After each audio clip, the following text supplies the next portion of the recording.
আসসালামু আলাইকুম এভরিওয়ান। কী অবস্থা সবার, কেমন আছেন সবাই? আশা করছি সবাই ভালো আছেন। আমন্ত্রণ জানাচ্ছি বন্ধুরা সবাইকে নতুন আরেকটি ভিডিও দেখার জন্য। তো আপনারা সবাই জানেন আমি গত 8 দিন বাসায় ছিলাম না, আমার শ্বশুর বাড়িতে বেড়াইতে গেছিলাম। তা 8 দিন পর আজকে বাসায় আসলাম। তো আমার কবুতরের কী কী সমস্যা হয়েছে 8 দিনে সেটা আপনাদের সাথে শেয়ার করব। আশা করছি পুরো ভিডিওটি ধরে আমাদের সঙ্গেই থাকবেন। আর কী কী ট্রিটমেন্ট করছি সেটাও জানানোর চেষ্টা করব ইনশাল্লাহ।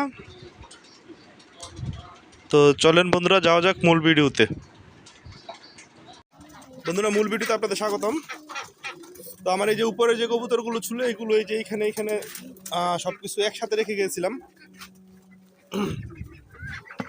তারপরে যে আমার হাঁসগুলোর অবস্থা যাতা অবস্থা হয়ে রয়েছে, কারণ মা তো আর গোসল টোসলের পানি দিতে পারে নাই, জাস্ট খাবার টাবার দিছে। খাবার টাবার উনি ঠিকভাবেই দিছে, আলহামদুলিল্লাহ কবুতরের ফিটনেস মোটামুটি ঠিকই আছে। কিন্তু কয়েকটা কবুতরের একটু প্রবলেম হয়ে গেছে। আজকে সকালে আসা প্রথমে গ্রিড দিচ্ছি, গ্রিড দেওয়ার পর গোসল দিব কবুতরগুলোকে। গ্রিডটা দেওয়ার কারণ হচ্ছে গিয়ে অনেকদিন পরে আসলাম তো, তাই তাদের ট্রিট দিলাম আর কি। কারণ গ্রিড হচ্ছে মোস্ট ফেভারিট খাবার আমার কবুতরের। প্রবলেমগুলো কি আপনাদের দেখাচ্ছি। প্রথমত প্রবলেম হচ্ছে কবুতরের অবস্থা যাতা, দেখো ওইটা কোনো ব্যাপার না, গোসল করে ঠিক হয়ে যাবে। সবচেয়ে বেশি প্রবলেম যেটা হয়েছে কবুতরের, বেশ কিছু কবুতরের চোখ উঠছে। হ্যাঁ, এটা যাওয়ার আগে আমার যে একটা কবুতরের চোখ উঠা ছিল, ওইগুলো ওষুধ টষুধ দিয়ে ঠিক করছিলাম। তো বেশ কিছু কবুতরের চোখ উঠছে, 2-4টা কবুতর ঠান্ডাও লাগছে। ওই যে আমার একটা কবুতর দেখতে পাচ্ছেন, ওইটা হচ্ছে কি আমার ওই যে লাল গলা কবুতরটা, আমার মেন খরা গলা কবুতর মাদিটা। আলহামদুলিল্লাহ কবুতর ফিটনেস ঠিক আছে, কিন্তু চোখ উঠছে। ওই চোখটা, ওই পাশের চোখটা দেখানোর চেষ্টা করি। অনেক খারাপ অবস্থা চোখটা আসলে। এই যে তো এটাকে এখন আলাদা করে ফেলবো, আলাদা করে ট্রিটমেন্ট দেবো। তারপরে এই যে কবুতরটা ঠান্ডা লাগছে, চোখ উঠছে, এই কবুতরটার অবস্থা একটু জাতা। এটা যদিও আমার মেন কবুতর না, এটা ফস্টারিং কবুতর। কবুতর তো কবুতরই, যে কবুতরটা চোখ উঠছে। তো যে কবুতরগুলো চোখ উঠছে ওইটা আমার সবচেয়ে প্রথম কাজ হচ্ছে গিয়ে ওই কবুতরগুলোকে আলাদা করা। যে কবুতরটা চোখ উঠছে, আর এটা যেহেতু একটা ভাইরাস জনিত রোগ, কবুতরগুলোকে সবার আগে কাজ হচ্ছে আলাদা করা। আর আলাদা করার একটু গোসলের ব্যবস্থা করব। অনেক অবস্থা খারাপ কবুতরগুলোর, গায়ের অবস্থা খারাপ, নোংরা হয়ে গেছে, অনেক প্রচুর নোংরা হয়ে গেছে। তারপরে যে এই কবুতরটা ঠান্ডা লাগছে, এই কবুতরটা বমি করতেছে, মানে বেশ কিছু কবুতরও সুস্থ হয়ে গেছে আর কি। তো ইনশাল্লাহ যে অসুস্থ হয়েছে ওইটা আমি ট্রিটমেন্ট করে ঠিক করে ফেলতে পারবো ইনশাল্লাহ, সমস্যা তেমন হবে না। এই যে এইখানের কবুতরগুলো মোটামুটি ফিট আছে সবগুলোই, যদিও আর একটা চেক দিতে হবে ভালো করে যে অবস্থাটা কি। কারণ সবগুলোকে তো আর চেক দেওয়া সম্ভব হয় নাই, কারণ কবুতর চেক দেওয়া সম্ভব হয় না। এই কারণ হচ্ছে কি অনেক কবুতর, একটা একটা করে চেক দেবো ইনশাল্লাহ। আর কবুতরের যেহেতু যে কবুতরগুলো নিচে দেওয়া হয়েছিল, কবুতরের জাস্ট ইয়েটা ছিল বেশি আর কি, গ্যাদারিংটা অনেক বেশি ছিল, এই জন্য বেশি অবস্থাটা খারাপ। আর হাঁসগুলোর অবস্থা দেখেন, জাস্ট নোংরা হয়ে গেছে, একবারে নোংরা। হাঁসগুলো আমার নিচে থাকে, আমি উপরে এনে দিচ্ছি, কারণ নিচে আমার মা নামতে পারে না। এমনিতে হাঁসের গ্রোথ ঠিক আছে, খাবার টাবার ঠিক মতো দেওয়া হয়েছে তো ঠিক আছে, কিন্তু গায়ের একবারে নোংরা হয়ে গেছে, পশম পশম। তো এদেরকেও কিছু ব্যবস্থা করতে হবে। তো সঙ্গেই থাকুন, দেখতে থাকুন কি কি করি, আপনাদের সাথে শেয়ার করবো ইনশাল্লাহ। তো মোটামুটি আমার যে মাদির কেজ, এখানে বেশিরভাগ কবুতরই গোসল করছে, এই যে দেখতে পাচ্ছেন আপনারা। 2-1টা কবুতর গোসল করে নাই, নোংরা হয়ে গেছে, তারপরে গোসল করে নাই। এই যে আমার এই অবস্থা, এই মাদিটার জন্য ভীষণ টেনশন হচ্ছে।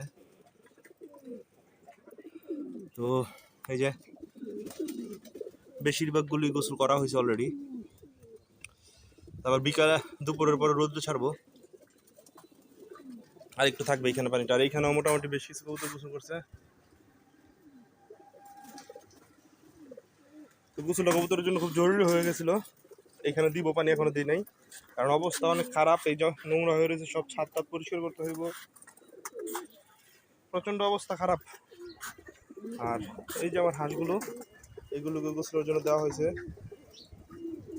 তো ওদের ছাড়ার পরে ওই যে ওইখানে কিছু গাছপালা জন্মাইছে, এই বেশ কিছুদিন এখানে খালি ছিল, ধান গাছটা সেগুলো খাচ্ছে।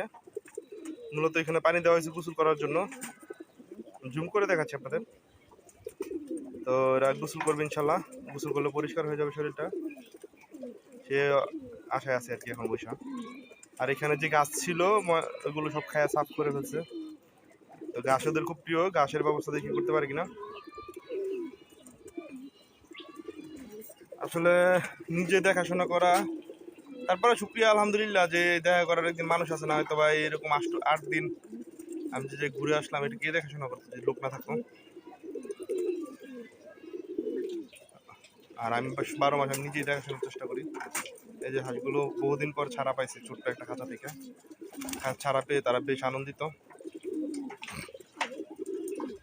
আশা করছি একটু পরে গোসলও করবে ইনশাল্লাহ। তো এই যে অবস্থা, অপরিষ্কার হয়ে রয়েছে, সব পরিষ্কার করতে হবে সব। এই যে এখানে কিছু ঘাস আছে, এই গাছগুলো হাঁসগুলোকে দেই। এই যে এখানে কিছু গাছ জন্মাইছে, এই গাছগুলো দেই হাঁসকে। দেখেন কিভাবে খায়, জাস্ট ওরা ঘাসের জন্য পাগল। এই যে পাগলের মতো খাওয়ার চেষ্টা করি।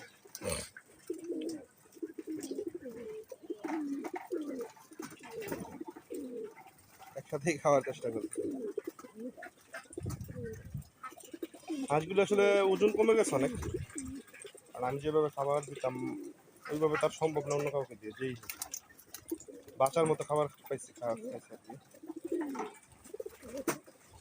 আলহামদুলিল্লাহ তারপরেও এই যে খাচ্ছে হাঁসগুলো।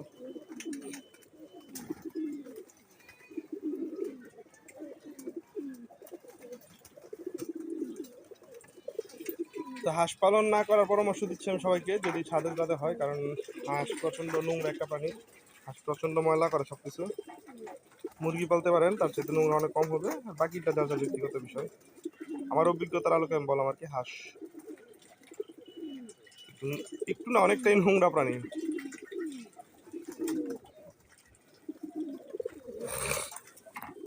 তো যেতে হবে, ঠান্ডার ওষুধ আনতে হবে, তারপর চোখের ড্রপ নিয়ে আসতে হবে, বহু কাজ আজকে ইনশাল্লাহ সব করে ফেলবো। তো এইগুলো গোসল করা শেষ, এইগুলো আবার আমার ছোটো ভাইয়ের বাসার ছোটো ভাইয়ের বাসায় আমার 2 জোড়া বাচ্চা সহ কবুতর ছিল, এগুলো ওর বাসায় দিয়ে গেছিলাম, ওর বাসা থেকে আনতে হবে। এগুলো দেখতে হবে কীরকম অবস্থা। প্রাথমিকভাবে এখান থেকে আমি এখন যে কবুতরগুলো চৌ করছে ওইগুলো আলাদা করব।